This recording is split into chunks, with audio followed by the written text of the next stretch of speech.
Hi, I'm Tim Williams of Dwyer Williams Potter, Injury Accident Attorneys. I'm the lead litigation attorney of the firm. Sometimes when people are involved in an accident and they hurt their shoulder, they're diagnosed with what's called impingement syndrome. Well, what is impingement syndrome? Well, let's look at the diagram. In the diagram, we can see what's called the Acromion Process, and the arrow is pointing at that process. It's essentially a piece of bone that overshadows or overlays on top of the muscles that are underneath. And you can see that there in the diagram. Now, sometimes the bone is curved, and there's three different grades. There's grade 1, as we see in the diagram. Grade 2 is curving downwards more towards the muscles, and then grade 3 is really curving downwards quite a bit. Well, the problem with that curvature is it creates less room for the muscles to contract underneath the bone itself. Here we have a model of the shoulder. We can see this is the collarbone that's in the front of your neck, essentially. This would be the shoulder blade, and this is the arm bone, and in here is the socket itself. Now if we turn this around, look at the back of the shoulder blade, this is what we just saw. The Acromion Process is actually this bone right here.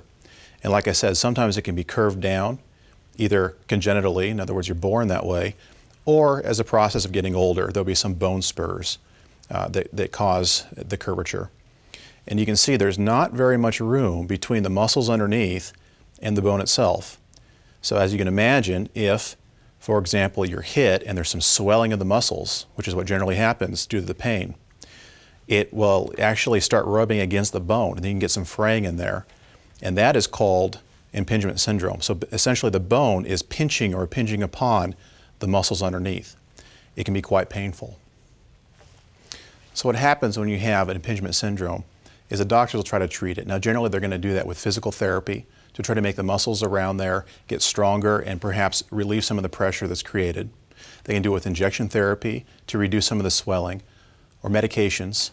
And ultimately, if none of that helps and it's really painful, they may go and actually clip that curving section off. So that way there's no longer curving down, no longer causing the impingement or the fraying and rubbing on the muscle, and ideally will take care of the pain. Now insurance companies just love it when they see a case like this because they know that generally speaking, it's either due to congenital conditions, you already had the curving Acromion process, or age-related conditions. There was degeneration, some spurring on the Acromion process. And they take that to mean that they're not responsible for anything. So even though you didn't have any pain whatsoever before the accident or whatever caused the symptoms to exist, and even though you would have gone on for the rest of your life without ever developing symptoms, they take that to mean that they're off the hook because it's quote-unquote caused by something other than the trauma itself. Well, that's not the case in Oregon, and that's why an injury attorney becomes necessary.